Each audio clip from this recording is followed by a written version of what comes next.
అంతటా విస్తరించి ఉన్నటువంటి హనుమత్ ఖ్యాతి ఒకే ఒక్క ఊరిలో కనిపించదు. ఆ గ్రామంలో హనుమత్ ఆరాధన ఉంటుంది, కానీ హనుమత్ దర్శనం ఉండదు. ఆ క్షేత్రమే ఏపీలోని ఒంటిమిట్ట. ఒంటిమిట్ట రామాలయంలో హనుమ విగ్రహం కనిపించకపోవడానికి కారణం, త్రేతాయుగంలో సీతారామ లక్ష్మణులు అయోధ్యపురం నుండి వనవాసానికి బయలుదేరి దండకారణ్యం ఒంటిమిట్ట ప్రాంతంలో ప్రవేశించే సమయానికి శ్రీరామచంద్రునికి ఆంజనేయుడితో పరిచయం జరగలేదు. కిష్కింధకాండలో సుగ్రీవ మైత్రి సమయంలోనే రామాంజనేయుల కలయిక జరిగింది. అందుకే ఒంటిమిట్టలో హనుమత్ దర్శనం ఉండదు. సృష్టికి ముందు నుండి ఉన్నటువంటి అతి పవిత్ర పుణ్యక్షేత్రం కాశీ. శివాంశ సంభూతుడైన హనుమాన్ చాలీస ఆవిర్భవ ప్రదేశం వారణాసి.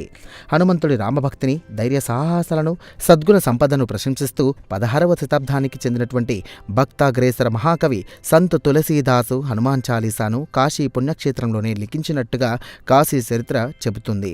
2026 సంవత్సరంలో ఉభయ తెలుగు రాష్ట్రాల్లో వైశాఖ బహుళ దశమి హనుమాన్ జయంతి వేడుకలను భక్తులు మే 12వ తేదీన నిర్వహించుకుంటున్నారు. సాధారణంగా సూర్యోదయం ఉన్న తిథి ప్రకారమే ఏ పండగనైనా నిర్వహించుకోవడం ఆనవాయితీ. ఎందుకంటే పండగ అనగానే దైవారాధన, దైవతా పూజలు ప్రధానం. ఇక దైవ పూజలు, ఆరాధనలు ప్రభాత సమయంలో నిర్వహించాలని సర్వశాస్త్రాలు చెబుతున్నాయి. ప్రదోష వేళ చేస్తే పూజలు నేరుగా ఉంటాయి.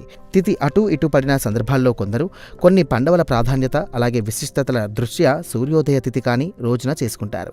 దీపావళి, అమావాస్య, కార్తీక పౌర్ణమి ఆదిగా గల కొన్ని పండగలు ప్రతి పండగలు కావడంతో ఇక ఉదయం తిథిన పూజాధికారులు చేసుకొని రాత్రి తిథిలో పండగలు, వేడుకలు చేసుకుంటూ ఉంటారు. హనుమత్ జయంతిని కొందరు మే 11న చేసుకుంటుండగా అధిక శాతం మంది ఇక మే 12వ తేదీన చేసుకుంటూ ఉంటారు. అయితే కొందరు భక్తులు చైత్ర పౌర్ణమి నాడు ఈ వేడుకను చేసుకున్నారు. హనుమత్ జయంతి, హనుమత్ విజయోత్సవం, హనుమత్ వ్రతం ఇలా ఎన్నో ఆంజనేయ స్వామి పండగలను భక్తులు చేసుకుంటూ ఉంటారు.